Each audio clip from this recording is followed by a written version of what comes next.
قرآن پاک تفسیر نعیمی پارہ اول سورہ البقرہ۔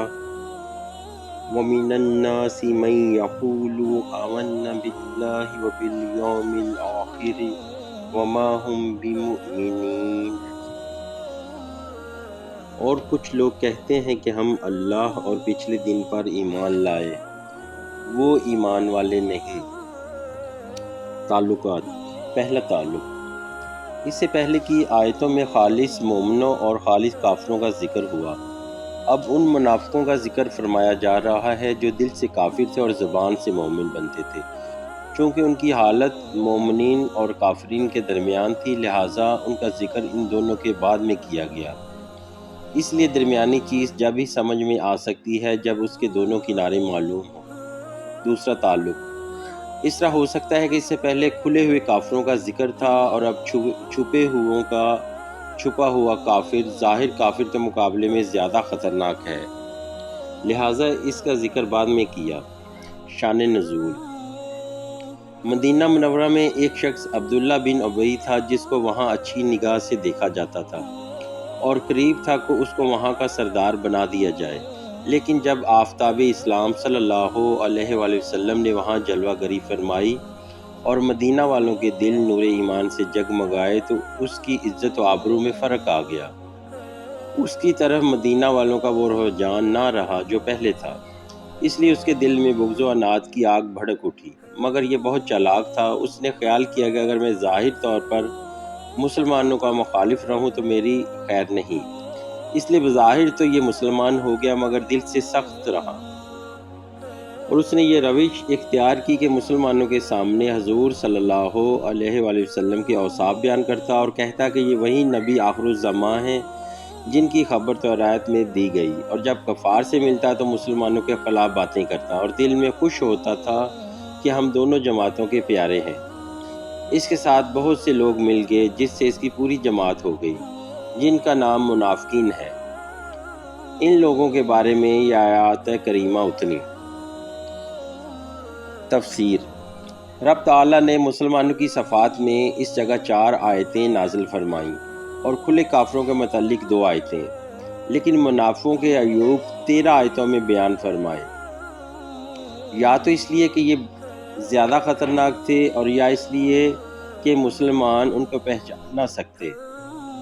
ان کی بہت سی نشانیاں بتا دینے سے ان کا پہچاننا آسان ہو گیا، اور یا اس لیے کہ یہ مسلمانوں سے تعلق رکھتے تھے، ان کی صحبت میں آ کر بیٹھتے تھے، نمازوں میں شریک ہوتے تھے، لہٰذا ان کے ایمان کی کسی قدر امید تھی۔ اس لیے ان کے عیوب زیادہ بیان کیے تاکہ وہ شرمندہ ہو کر خالص مومن بن جائے۔ الناس، یہ انسان کا اس میں جمع ہے اور اس کو ناس اس واسطے کہتے ہیں کہ یہ نسائی سے بنا ہے جس کے معنی ہے بھولنا، چونکہ یہ بھی اپنے پہلے عہد میثاق کو بھول گیا، اس لیے اس کو انسان اور ناس کہا گیا۔ نیز یہ حق تعالیٰ کی نعمتوں کو جلد بھول جاتا ہے اور مصیبتوں کو یاد رکھتا ہے، اس لیے اس کو ناس کہا گیا۔ یا یہ ان سے بنا ہے جس کے معنی ہے دیکھنا اور ظاہر ہونا، چونکہ یہ بھی دیکھنے میں آتا ہے اور ظاہری زمین پر رہتا ہے، اس لیے اس کو انسان کہتے ہیں۔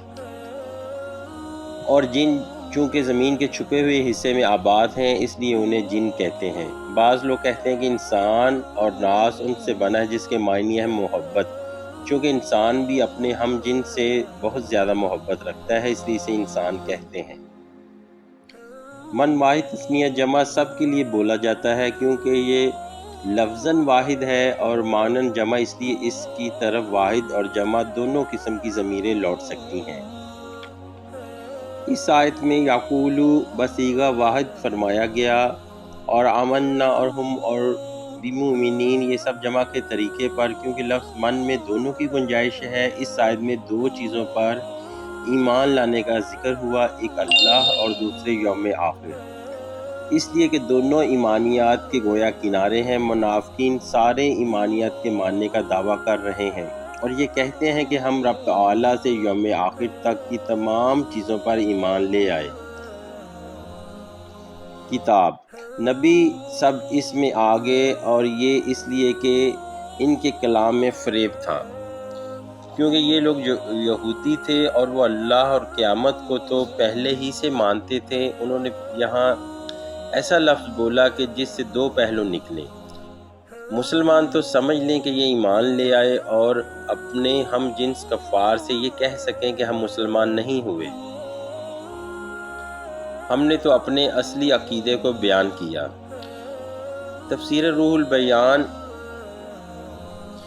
وما ہم بمؤمنین میں اس کی نہایت عمدہ طریقہ سے تردید فرما دی گئی، کیونکہ یہاں یہ فرمایا گیا کہ وہ مومنین کی جماعت ہی سے نہیں، یا یہ کہ وہ اصل سے مومن ہی نہیں۔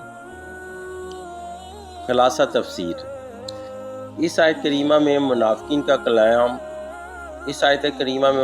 کا کلام نقل فرمایا گیا ہے کہ وہ بظاہر کہتے تھے کہ ہم ایمان لے آئے اور مسلمان ہو گئے تاکہ مسلمانوں میں مل کر دنیاوی فائدہ حاصل کریں، اور اپنے ظاہری اسلام کو آڑ بنا کر ہر قسم کی سختی سے بچے رہیں، مگر چونکہ یہ ایمان حقیقی نہ تھا اور خلوص دل سے انہیں میسر نہ تھا، فقط زبان سے دعوی اسلام کرنا حق تعالیٰ کے نزدیک کچھ وقت نہیں رکھتا۔ لہٰذا مسلمانوں کی تنبیہ کے لیے فرمایا گیا کہ یہ لوگ فریبی ہیں، مسلمان نہیں۔ ان کے عیوب قرآن کریم نے مختلف جگہ بیان فرمائے ہیں، اور جو کچھ انہوں نے غزوات میں فتور برپا کیے وہ بھی قرآن کریم میں مذکور ہیں۔ ان آیات سے حق تعالیٰ نے نفاق کی جڑ کاٹ دی۔ فائدے: اس آیت سے چند فائدے حاصل ہوئے۔ اول یہ کہ انسانوں میں چند گروہ ہوئے، ایک وہ جو دل و زبان سے مومن ہوں، ان کو مخلصین کہا جاتا ہے۔ دوسرے وہ کہ جو ظاہر باطن کافر، ان کو مجاہر کہتے ہیں۔ تیسرے وہ کہ جو دل میں کافر اور زبان سے مومن، ان کو منافق کہا جاتا ہے۔ جو شخص دل سے مومن اور بظاہر کافر ہو، اس کی دو صورتیں ہیں۔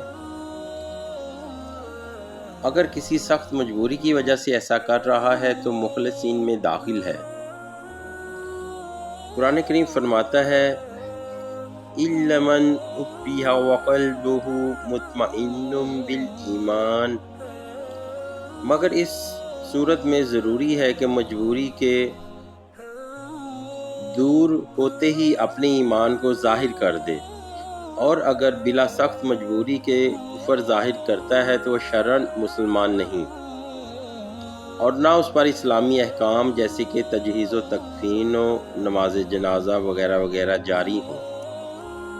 بہت ممکن ہے کہ کبھی نہ کبھی ان کی نجات ہو جائے۔ حدیث شفاعت میں ہے کہ جنتیوں کو حکم ہوگا کہ جہنم میں سے ان لوگوں کو بھی نکال لاؤ جن کے دل میں رائی کے برابر بھی ایمان ہو۔ چنانچہ جنتی اس حکم پر عمل کریں گے۔ حق تعالیٰ ارشاد فرمائے گا کہ شفعاء اپنی شفاعت سے بخشوا لیے گئے، اب رب کی باری ہے۔ حق تعالیٰ اپنا ایک لب بھر کر جہنمیوں کو جہنم سے نکالے گا۔ تفسیر روح البیان شریف میں لکھا ہے کہ یہ لوگ وہ ہوں گے جو شرعاً کافر تھے، دل میں مومن۔ بہت ممکن ہے، کیونکہ شرعی ایمان والے تو شفعاء سے کے ذریعہ نکل گئے۔ اس لفظ میں وہی آئے جن کا ایمان شرعی نہ تھا۔ منافق، یہ لفظ نفاق سے بنا ہے جس کے معنی ہے علیحدہ ہونا۔ چونکہ ان کا دل و زبان علیحدہ علیحدہ ہے اس لیے انہیں منافق کہا جاتا ہے۔ نفاق کی چند قسمیں ہیں۔ نمبر ایک یہ کہ زبان سے ایمان ظاہر کرے مگر دل میں صاف منکر ہوں۔ نمبر دو یہ کہ زبان سے ایمان ظاہر کرے مگر دل صاف منکر نہ ہو بلکہ مذبذب ہو۔ نمبر تین یہ کہ زبان سے اسلام کا اقرار کرے اور دل میں تصدیق بھی ہو مگر دنیا کی محبت اس پر ایسی غالب ہو کہ دنیاوی نفع کو ایمان پر مقدم سمجھتا ہو۔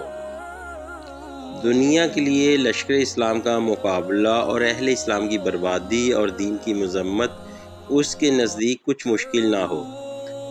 جو کافر چاہے چند پیسے دے کر اس سے ہر برا بھلا کام کرائے۔ یہ تینوں قسم کے لوگ سخت قسم کے کافر ہیں اور جہنم کے سب سے نیچے کے طبقے میں رہیں گے۔ چوتھا یہ کہ جو ایسا بے حیا تو نہ ہو مگر اس کا قول حال کے مطابق نہ ہو، زبان سے کچھ کہے اور دل میں کچھ رکھے، اس کو تقیہ کہتے ہیں، کہ جو بے ادب مذہب کا بڑا اصولی مسئلہ ہے۔ اس قسم کا نفاق بھی منافقین کا طریقہ تھا، اور جو صداقت ایمان سے بالکل خالی ہے، کیونکہ کوئی معمولی سمجھدار بھی اس کو اچھا نہیں جانتا۔ حدیث پاک میں بعض گناہوں کو بھی نفاق کہا گیا ہے، جیسے کہ روایات میں آتا ہے کہ منافق کی علامتیں چند ہیں: جب بات کرے تو جھوٹ بولے، کسی سے لڑے تو گالیاں بکے، وعدہ کرے تو پورا نہ کرے، کسی کی امانت رکھے تو خیانت کرے۔ یہ عملی نفاق ہے، نہ کہ اعتقادی۔ یہ منافقوں کے کام ہیں۔ دوسرا فائدہ، اس آیت سے معلوم ہوا کہ جتنے فرقے ایمان کا دعویٰ کریں اور کفر کا اعتقاد رکھیں، وہ سب اسلام سے خارج ہیں، کیونکہ محض دعویٰ کرنے سے ایمان حاصل نہیں ہوتا۔ تیسرا فائدہ، منافقوں کو من الناس کہا گیا، جس میں اس طرف اشارہ ہے کہ یہ لوگ فقط صورت میں مسلمان ہیں، انسانی کمالات اور صفات سے ایسے خالی ہیں کہ ان کا ذکر کسی خوبی سے نہیں کیا جاتا۔ ہاں، یہ کہا جاتا ہے کہ وہ بھی آدمی ہیں، جس سے معلوم ہوا کہ کسی کو صرف بشر کہنے میں اس کے فضائل و کمالات کے انکار کا پہلو نکلتا ہے۔ اس لیے قرآن پاک میں جا بجا انبیاء کرام کے بشر کہنے والوں کو کافر فرمایا گیا، کیونکہ دراصل یہ لفظ انبیاء کرام کی شان میں ادب سے دور اور کفار کا دستور ہے۔ تفسیر خزائن العرفان۔ چوتھا فائدہ، ان آیات سے معلوم ہوا کہ کل کافر سے منافق کافر بدتر ہے۔ اس کی چند وجوہ: نمبر 1، یہ کافر تو فقط کافر ہے، مگر منافق کافر بھی ہے اور دھوکے باز بھی۔ نمبر 2، یہ کہ کافر گویا مرد ہے مگر منافق خنثی۔ نمبر 3، یہ کہ کافر تو فقط کافر ہے، مگر منافق کافر بھی ہے اور جھوٹا بھی۔ نمبر 4، یہ کہ کافر تو محض کافر ہے، مگر منافق کافر بھی ہے اور اسلام کا مذاق اڑانے والا بھی۔ اعتراضات۔ پہلا اعتراض، منافقین اللہ اور قیامت کو دل سے مانتے تھے، پھر قرآن کریم میں ان کے اس ماننے کا کیوں انکار کیا؟ جواب، اس لیے کہ وہ غلط طریقے سے مانتے تھے۔ خدا تعالیٰ کو اولاد والا اور قیامت کو اپنی نجات کا دن مانتے تھے، اور یہ دونوں باتیں غلط ہیں۔ نیز نبی کریم صلی اللہ علیہ وآلہ وسلم کو بغیر مانے ہوئے کسی چیز کا ماننا معتبر نہیں۔ وہی توحید اللہ کے نزدیک معتبر ہے جو نبوت کے اقرار کے ساتھ ہو۔ چونکہ وہ حضور صلی اللہ علیہ وآلہ وسلم کا انکار کرتے ہوئے رب کا اقرار کرتے تھے، اس لیے فرمایا گیا کہ وہ رب کو بھی نہیں مانتے۔ دوسرا اعتراض، قیامت کو یوم یعنی دن کیوں کہتے ہیں؟ دن تو سورج سے بنتا ہے، اور اس دن تو سورج ہی فنا ہو چکا ہوگا۔ جواب، عربی میں وقت کو بھی یوم کہتے ہیں، یہاں یہی معنی مراد ہے۔ تیسرا اعتراض، قیامت کو یوم آخر کیوں کہتے ہیں اور اس کی حد کیا ہے؟ جواب، قیامت سے پہلے محدود دن تھے اور وہ قیامت کے آنے سے ختم ہو گئے۔ اب غیر محدود وقت ہے، اس لیے اس کو یوم آخر کہتے ہیں۔ قیامت کی حد کے متعلق دو قول ہیں۔ بعض علماء فرماتے ہیں کہ وہ مردوں سے اٹھنے سے شروع ہو کر فیصلہ الہی پر ختم ہوگا، یعنی جب سارے جنتی جنت میں پہنچ جائیں گے اور محض کفار دوزخ میں رہ جائیں، تب اس دن کی انتہا ہوگی۔ بعض فرماتے ہیں اس کی انتہا نہیں،